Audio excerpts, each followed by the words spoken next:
Tenemos aquí al dulce cantor de Israel, David, en la cueva de Adulam. Aquis, que era el rey de Gat, se lo separó rápidamente de su lado. Saúl lo perseguía, pero no estaba muy encima de él, sino que medio distanciado.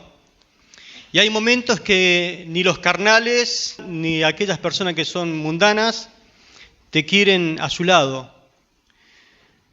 Hay momentos donde no verán nada interesante en ti, pero debes saber que el rechazo y la persecución son la mejor escuela de entrenamiento para los elegidos de Dios. Cuando te das cuenta que nadie te quiere a su lado, tendrás que huir al refugio de Dios. David huyó a una cueva a refugiarse, la cueva de Adulam. Pero quiero que note también algo importante, por favor, porque el hecho de que David se encontrara allí confinado en una cueva, recuerde que David había sido el ungido de Dios, que ahora estaba refugiado, no era culpa de Dios, sino que estaba allí debido a su falta de confianza en Él. Porque jamás Dios lo dejó de guardar. Pero un día se le ocurrió pensar a David, y si en alguna vez, en alguna oportunidad, este loco esquizofrénico Saúl me clava sobre la pared con la lanza, eso fue lo que pensó. Así que voy a huir por mi vida. Y fue un dardo de mentira en la mente de David que no la pudo soportar, así que comenzó a huir. Es decir, que David fue a parar, como ya lo último, lo más bajo de su vida, a la cueva de Adulam por su falta de confianza en Dios. Posiblemente tu estado actual se deba mucho también a una serie de decisiones equivocadas que hayas tomado tiempo atrás. Las decisiones equivocadas lo llevaron a David a terminar en una cueva. Tus malas decisiones también pueden conducirte a caer en una cueva de depresión, una cueva de ansiedad, una cueva de opresión, una cueva de desesperación, de esclavitud, una cueva quizás hasta de endeudamiento. Recuerdo en una oportunidad haber hablado con un compañero ministerial, no era de nuestra denominación sino de otra, cuando servía al Señor en otra localidad, que quería dejar el servicio al Señor, quería dejar la obra, porque él creía que sus mayores espirituales lo habían abandonado. Se sentía ya que nadie se interesaba por él, se sentía solo, se sentía olvidado, postergado. Con el paso del tiempo yo entendí que es muy común sentirse de esa manera cuando uno sale a la obra a servir por la fe. La cueva es una materia a rendir, que no la podemos evitar. En situaciones es contemplada hasta por oportunistas como una excelente ocasión para lucrar. Claro, la persona se siente sola, abandonada, aparece alguien y le ofrece una cobertura, entre comillas, a cambio de un poco de dinero, beneficiándose de emociones no bien canalizadas de ese ministro. Y caen justamente en los errores que han caído mucho, que después, por más que se arrepientan, han malogrado la obra del Señor. Pero puedo afirmar que estos obreros nunca lograrán aprender las lecciones que el Señor solamente imparte en cuevas de refugio. Nunca temas, mi hermano, a la soledad y el olvido, pues ofrece una excelente posibilidad para la orientación personalizada acerca de su voluntad. Es un lugar donde todos, de una u otra forma, vamos a parar y de allí vamos a salir mejores. Hemos visto lo que se siente estar en una cueva. La segunda pregunta que quiero compartirles es la segunda: ¿para qué utiliza Dios una cueva? ¿Para qué utiliza Dios una cueva? David había sido puesto en una situación en que Dios podía en verdad comenzar a moldearlo y a utilizarlo. Cuando el soberano Dios te reduce a la nada, no es para aniquilarte, sino para darle un rumbo nuevo a tu vida. No es que Él quiera acabar con nosotros, Él quiere trabajar profundamente en nuestra vida.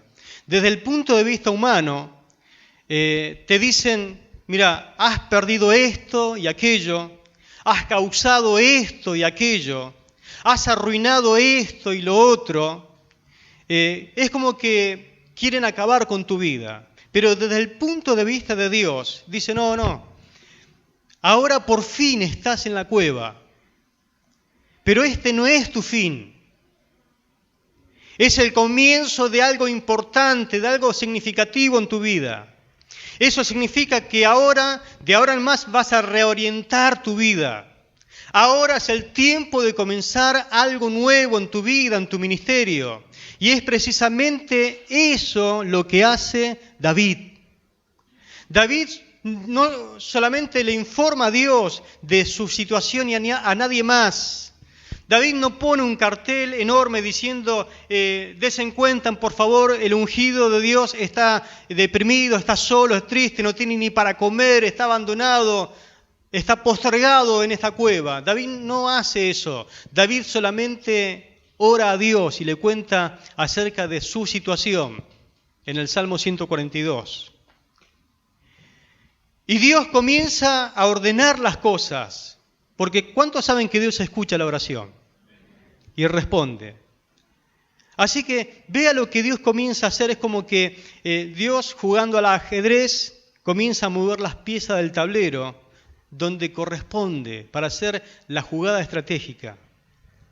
Dios hace conforme al pedido de David y hace que se le comience a unir gente a él. Porque recuerde que en el Salmo 42 cuando leímos, él le está diciendo, pero Dios, no hay nadie quien me cuide. Él, claro, estaba absolutamente solo, no había nadie quien pudiese tener cuidado de él.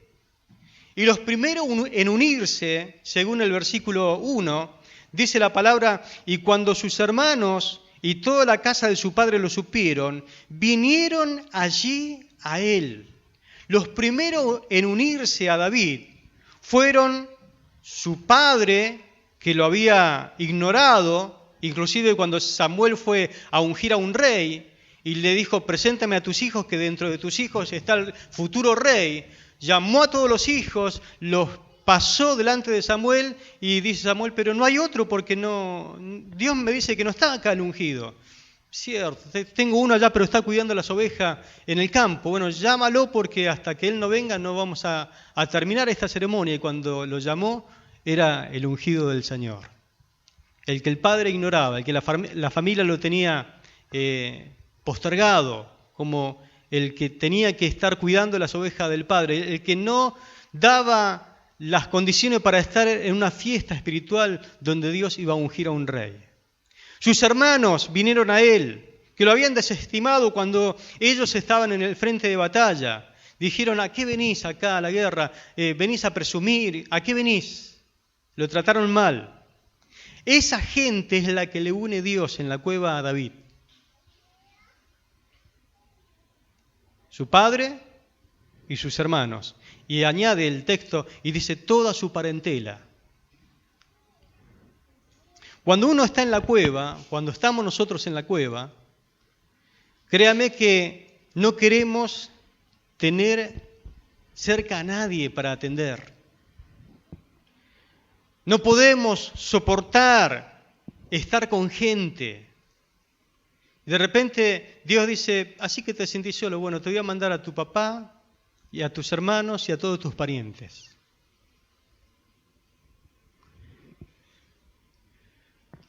A veces lo único que queremos en la condición que estaba David es estar solos.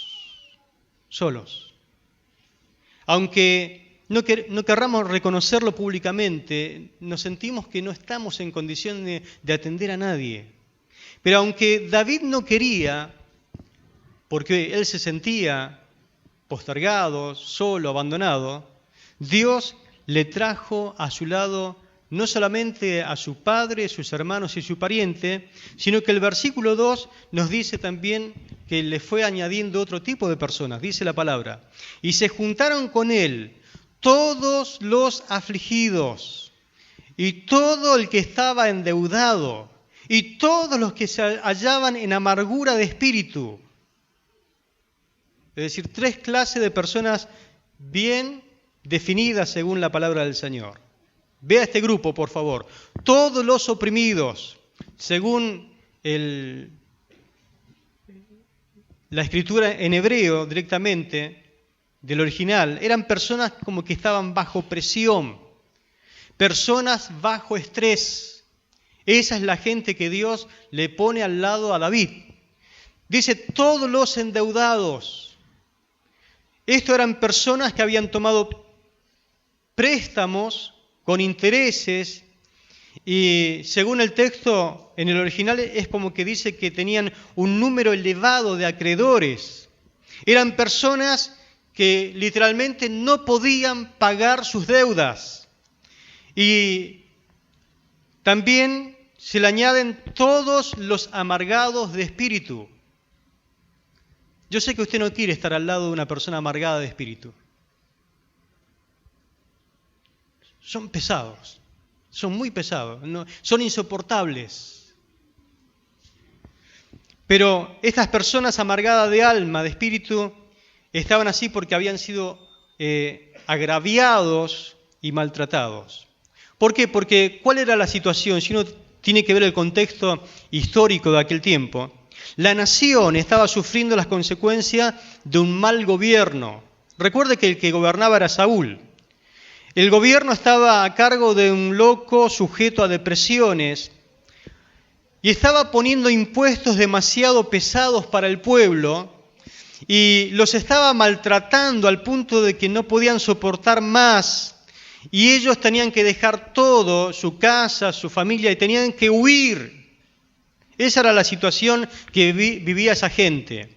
Imagínense estar con esa angustia extrema, porque David huía porque corría peligro su vida.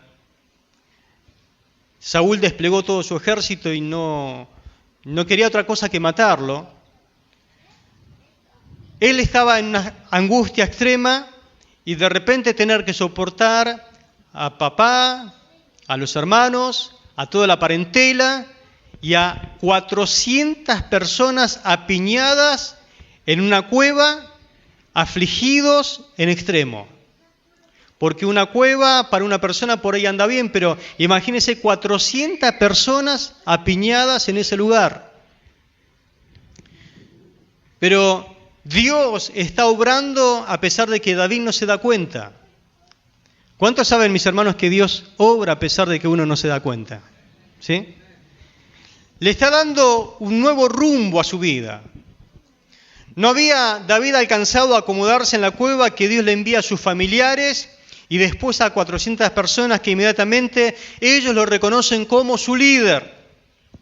Tuvo que dejar de un momento a otro de sentir lástima por sí mismo para comenzar a ocuparse de estas personas que estaban en mal estado espiritual. La cueva dejó de ser un refugio maloliente, fría, húmeda, para convertirse en un lugar de entrenamiento de los que fueron el comienzo del ejército tan conocido en la Biblia como los valientes de David. David influenció tanto en la vida de ese grupo complicado de personas, repito, el texto dice que eran oprimidas, endeudadas, amargadas, y le comienza a inculcar David, ese jovencito, disciplina, orden, carácter, dirección, porque él fue armando su ejército.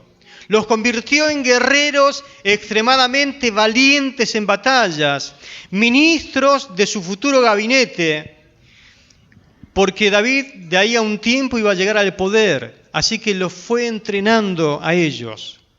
David había sido hostigado al punto de vivir como prófugo, corriendo de un lugar a otro sin descanso, hasta que no le quedó más opción que en un momento, porque golpeó todas las puertas, inclusive se fue a otro país, huyendo, no le quedaba más puerta a golpear. Lo único que pudo hacer en un momento es mirar hacia arriba y elevar su oración a Dios. Lo único que me queda, Señor, eres tú. Y oró al Señor.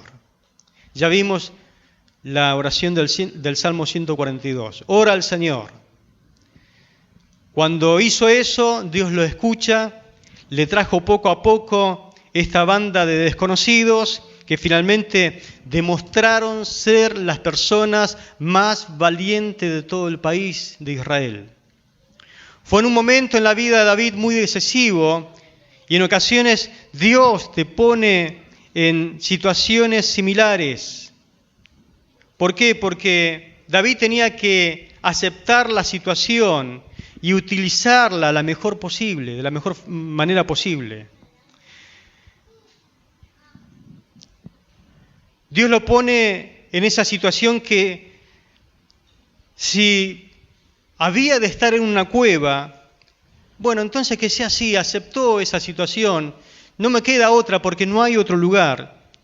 Que si los que lo rodeaban necesitaban un líder, entonces él dijo, bueno, acepto el reto. Si hay que liderarlo, lo voy a liderar. Dios lo puso en esta situación que si era la forma de entrenar a su ejército de valientes, bueno, no importaría. Lo haría con mucho esmero, con destreza. Es decir que David se fue ayornando a la situación y Dios fue cambiando toda la situación que él estaba viviendo sin que él se dé cuenta. Lo más importante de todo es que Dios estaba por detrás en cada detalle. Y lo mismo pasa con tu vida, aunque no te des cuenta. Dios está por detrás de cada situación, de cada circunstancia, de cada detalle de tu vida. A Dios no se le escapa nada.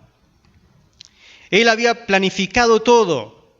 David se convertiría en esos días como el Robin Hood.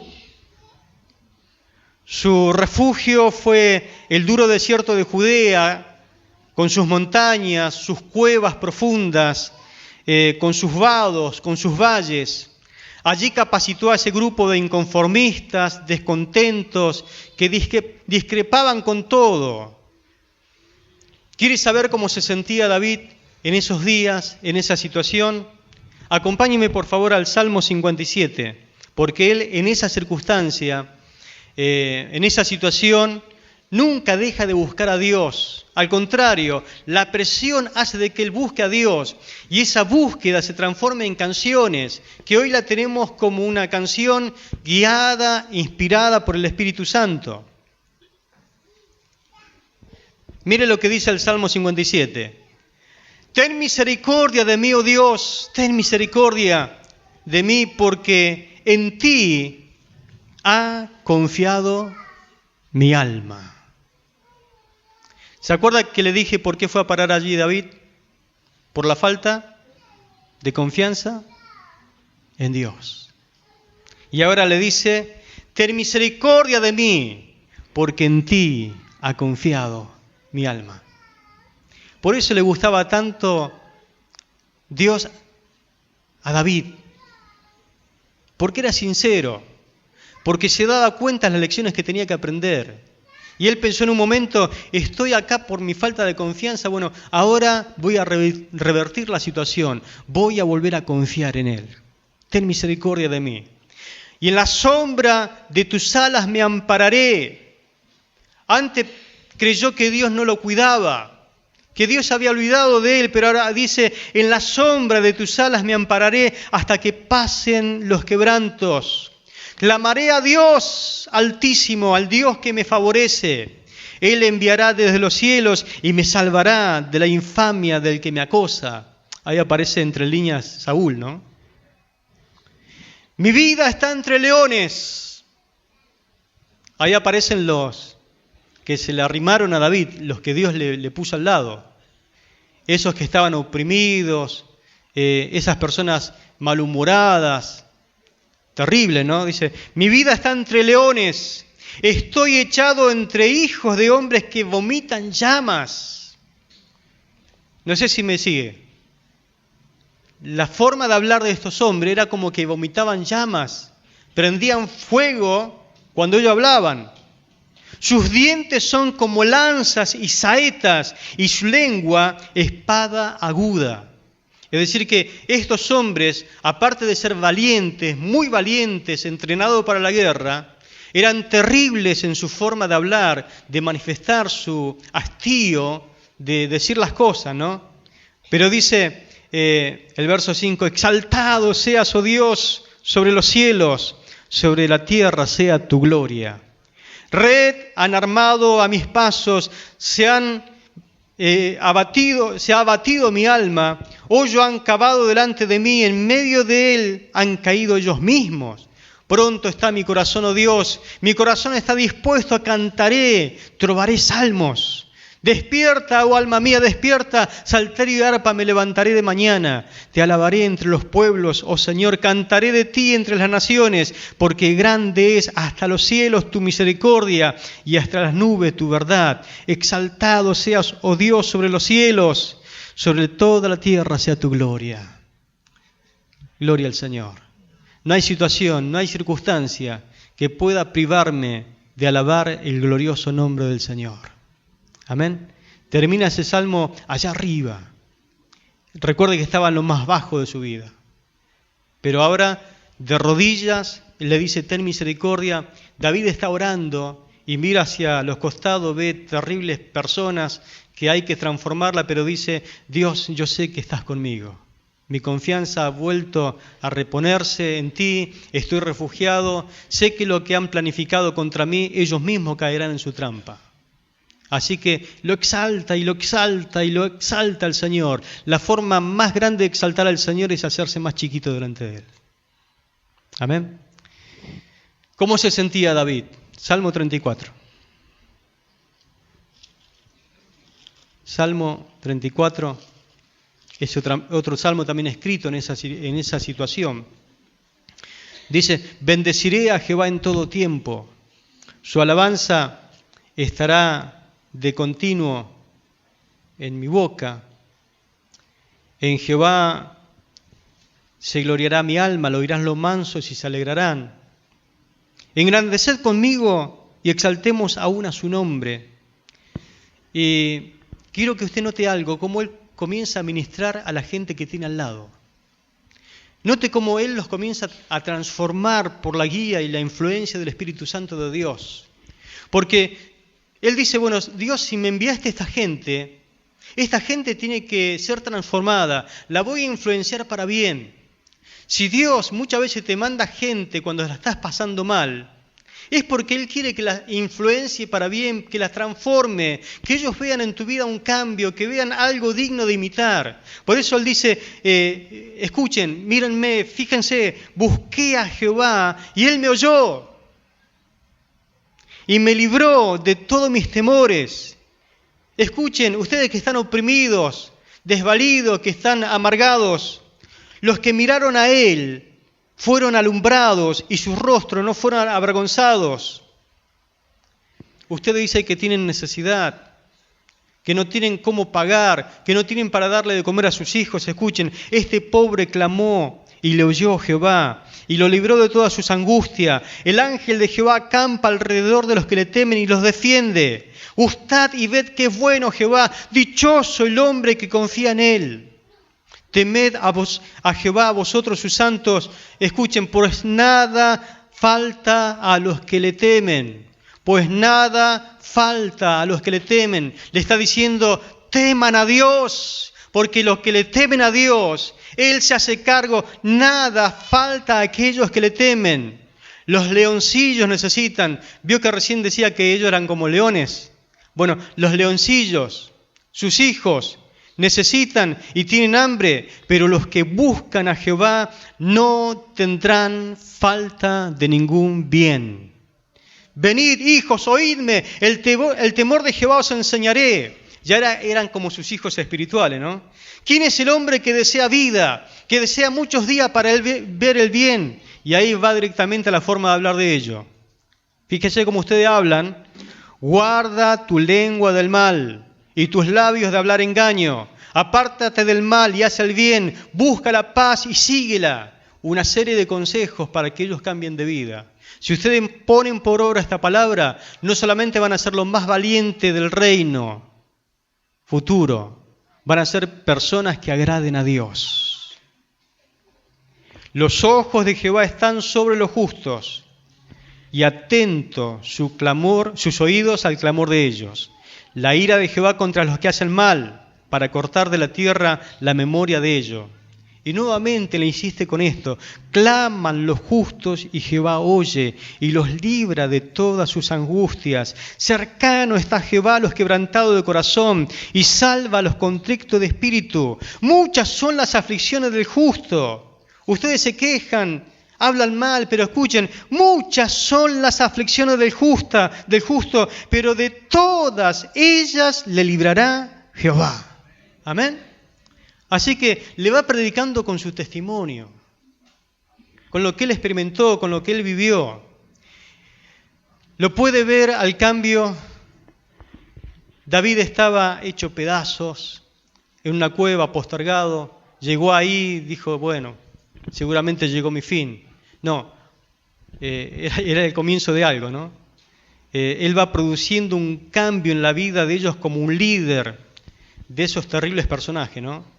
En situaciones extremas Dios le ministra el corazón a David, le ilumina con este tipo de canciones inspiradas por el Espíritu Santo. Bajo presión está siendo constantemente mejorado, porque si usted ve el David de los capítulos 22 para atrás, no es el mismo del capítulo 22 para adelante, en 1 Samuel. Bajo esa presión va siendo mejorado. Se da cuenta que hay otros que la están pasando peor que él. No sé si usted en su aflicción muchas veces invocó el rostro del Señor, invocó a Dios en oración y Dios le comienza a mandar gente afligida y que la está pasando mal. Y usted dice, Señor, justo ahora me mandás a esta persona, justo ahora tiene que caer esta persona, pero Dios tiene un propósito para hacerte entender algo. Hay personas que la están pasando peor que vos. Y no tienen fe, no tienen dónde buscar ayuda espiritual. Y vos la tenés y le tenés que guiar. Se da cuenta que él tiene que levantarse como un líder para ayudarle, le tiene que ministrar a ese grupo. Él aprende algo, mi hermano. Él entiende que si aprende a gobernar a este grupo de personas oprimidas, endeudadas, y amargada, seguramente va a poder hacerlo sobre toda la nación de Israel. Así que el examen era ese grupito de 400 personas, terrible. Dios le dice, supera esto y seguramente lo otro vendrá como una consecuencia sin darte cuenta. Sería toda una escuela para David, la cueva. Voy terminando con algunas aplicaciones prácticas para nuestra vida, porque Dios te hace también pasar por una cueva. Quizás estás hoy en una cueva. ¿Por qué? ¿Para qué te hace pasar Dios en esa cueva? Porque solo en una cueva uno aprende que cuando uno llega al final, Dios recién comienza. Pero hay un momento donde llegas al final de todo, los recursos.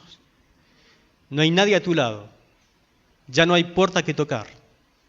Bueno, recién Dios comienza con tu vida. ¿Para qué Dios te hace pasar por una cueva? Porque solo en una cueva uno aprende que Dios envía gente a nuestro lado para ayudarnos a soportar, a superar la soledad, los temores. Porque solo en una cueva uno aprende que hay otros que la están pasando peor que uno y necesitan ser liderados hacia un cambio por medio del ejemplo. Porque solo en una cueva uno aprende que a pesar de tocar fondo, De allí Dios puede guiarte para alcanzar el propósito de tu vida. Porque solo en una cueva uno aprende que Dios puede ayudarte a formar un equipo de trabajo con el cual puedes llegar a trastornar tu mundo. Porque solo en una cueva uno aprende como verdadero adorador a tener una vida de profunda intimidad con nuestro Dios. Porque solo en una cueva uno aprende que la estadía allí no es para siempre, sino que aprendes la lección que te quiere impartir y ahí te saca. No es para siempre. Yo no sé si usted hoy está en una cueva, pero seguramente lo estará, o lo estuvo. Hay lecciones que Dios te va a enseñar, te quiere enseñar, o te está enseñando. Dios te ha traído en esta noche para hacerte escuchar esto. De esa cueva salió el futuro rey de Israel. Amén. De la cueva donde estás, no sé qué es lo que Dios está produciendo, pero seguramente de tu vida hará algo de mucha bendición.